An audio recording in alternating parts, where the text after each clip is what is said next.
that we may do in the marketplace. You get a list of customers and approach them.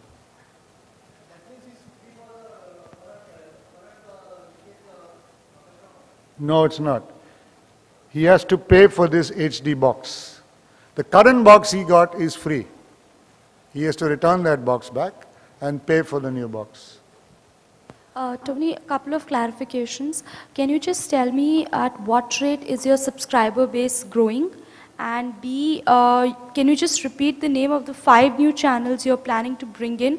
And will these be also in high definition? Okay, answer your first question. We have an active, when I say active is live customers on the service of 3.1 million as of today.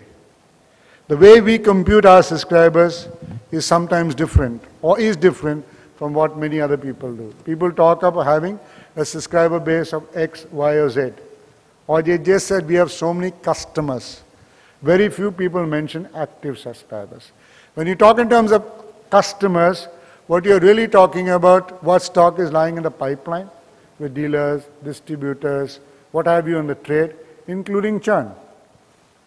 When we talk about all these factors, we don't consider them as active subscriber base. So if you want to compare like for like, then I would say we are 3.6 million customers. But we are 3.1 active subscriber base. In fact, I would say we have the lowest churn rate in the country of less than 3%. This is something that I know the press kept on asking in the last meeting. If we have such a low price product as they claim, wouldn't your churn be high? Surprisingly, it isn't. And the reason I think it isn't really is because we are giving customers the kind of services that they want at the right price. So the customer doesn't feel ripped off. He's really paying for what he's watching.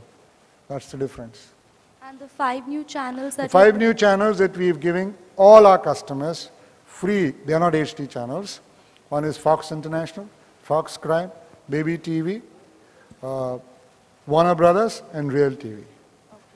Okay. And you said that you will launch 4 HD services in first phase. So your first phase would be next 3 months? The first phase, well, first phase is when we go back to Chennai, we launch the services. So we launch it. In fact, we've already launched it. We have a few customers already around. So we're already going to launch the 2 services, which is the Tamil movie service and the Telugu movie service. We have signed up agreements with other broadcasters, as I mentioned, National Geographic and many others, but some of them are still waiting to get their licenses. As you know, we don't have an active, if I may call it, government in place. The moment the elections are over, I guess most of the things will get approved and we'll be able to have the complete 4 channels that we want. Also, you said that you plan to grab 20% of market of the high definition TVs in India. Is that related to the 1.5 million HD TV sets that are being sold in India every year? Is it 20% of that? Well, approximately, yes. If you can take it, because 1.4 million will be sold by the end of the year.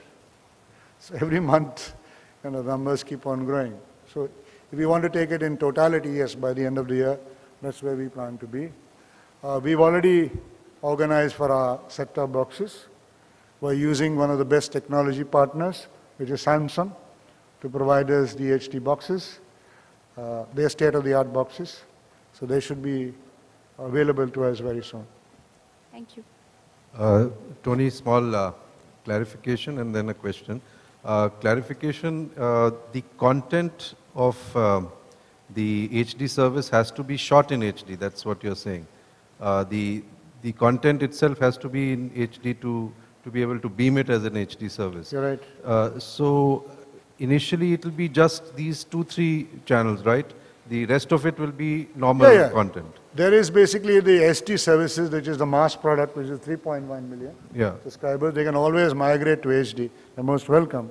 No, so what will be available to those who migrate will be just the Telugu and Tamil channels? 2 services, the Tamil movie service, the Telugu movie service. The moment some of the other international broadcasters are able to get their license, we will start relaying those services. So from a content point of view, I mean, I'm just putting, just sort of devil's advocate, it's not much of an attraction because you're just getting 2 movie services for a 10,000 rupee box initially. Of course, you could ramp up later on and it will slowly become more attractive, but initially I that think problem will be there.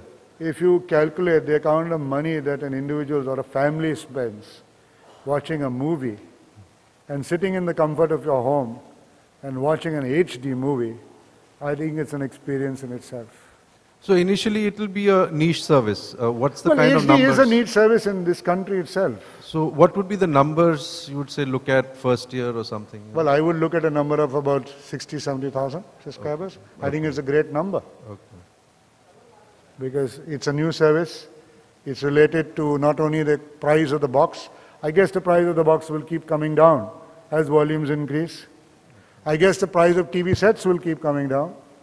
And that's how technology works. I mean, if you remember, 20 years ago, the price that you paid for a TV set is not what you're paying for a TV set anymore, for those 26 inches or 36 or 30 inches black and white. Today the prices are far below what we expected them, and we launched them TVs in India.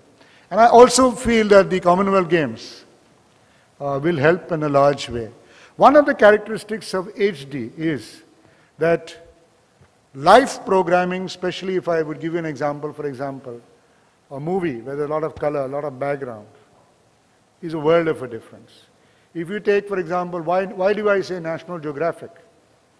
Because it's a world apart when you see an animal running in a jungle scene on HD, when you can actually see his whiskers twitching up and down, which you can't really see in any other service. It almost feels like you are in the presence of that situation or in that person. It's a world of a difference. On the corporate side, just a little detail. Being a separate corporate entity, Sun Direct, I think you are not, there is no connection with the listed Sun right. TV, I think. That's right. So it's family held 80%. And now you see the experience of DTH, the other companies has been, is that there's a heavy subsidy and y'all are, I think, the cheapest service. And in that sense,